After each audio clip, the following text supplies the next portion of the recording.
મિત્રો સૌથી મોટી ખરાબ પરિસ્થિતિ મેં ધારાસભ્ય બન્યા પછી એ જોઈ કે ભાજપના એકેય માણસનું ગાંધીનગરની બજારમાં પાવલું ઉપજતું નથી. કોઈનું કાંઈ નયા પાંચ્યાનો કોઈ ઉપાડ લેવા તૈયાર નથી. અહીંથી હારી જબ્બા હારી કોટી બોટી પહેરીને ગાડીઓ લઈને જવાનું, અલગ અલગ મંત્રીની ઓફિસમાં ફોટા પડાવવાના અને ફેસબુકમાં લખવાનું આજ રોજ ફલાણા મંત્રીની મુલાકાત કરીને આ રજૂઆત કરી. કોઈ રજૂઆત બજૂઆત સાંભળવા વાળો નથી. અંદર જાવ એટલે ફોટા વાળો હાલે જલ્દી ઉભા થઈ જાવ, ફોટો કાઢવા નીકળો. અહીંયા મોટી મોટી બંડીઓ પહેરીને આટા મારતા હોય, ગામની ઉપર ધાક જમાવતા હોય અને એવો મોટો રૂઆબ ઝાડતા હોય ગામડામાં મત વિસ્તારમાં કે બહુ મોટો કદાવર નેતા, ન્યા એને મંત્રી આરે ફોટો પાડે એટલી ઘડી જ ઉભો રહેવા દે છે, એક સેકન્ડ વધુ ઉભો નથી રહેવા દેતા.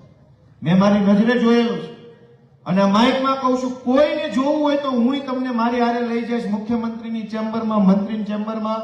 આપણે કાંઈ બોલવાની અંદર કરીને બાવણા પાસે ખૂણા ઉભા રહી જાવ, જે આવે એને જોયા કરજો.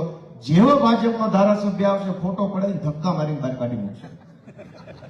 હું તમારામાંથી કોઈ પણને લઈ જઈશ હારે.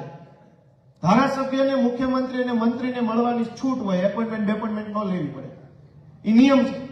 તમારે અરે હું તમને બતાવીશ, એક પણ ભાજપના નેતાનું ગાંધીનગરમાં કશું જ ઉપજતું નથી. હવે તમે કહો કે કોને રજૂઆત કરશો? આ ખેડૂત ન્યાય પંચાયત કરી છે. સરકાર હોય તો સરકારને રજૂઆત કરીએ ને, સરકાર જ ન હોય, સર્કસ હોય તો ક્યાં રજૂઆત કરવાની? ભાઈ ખાતર નથી મળતું, રોડ તૂટલા છે, વન વિભાગનો ત્રાસ છે, લાઇટ વિભાગનો ત્રાસ છે, બધું જ છે. કહેવાનું કોને? ગાંધીનગરમાં સર્કસ છે અને અહીં જે ચૂંટાણા છે એનું ત્યાં કઈ હાલતું નથી. હવે જાવું ક્યાં?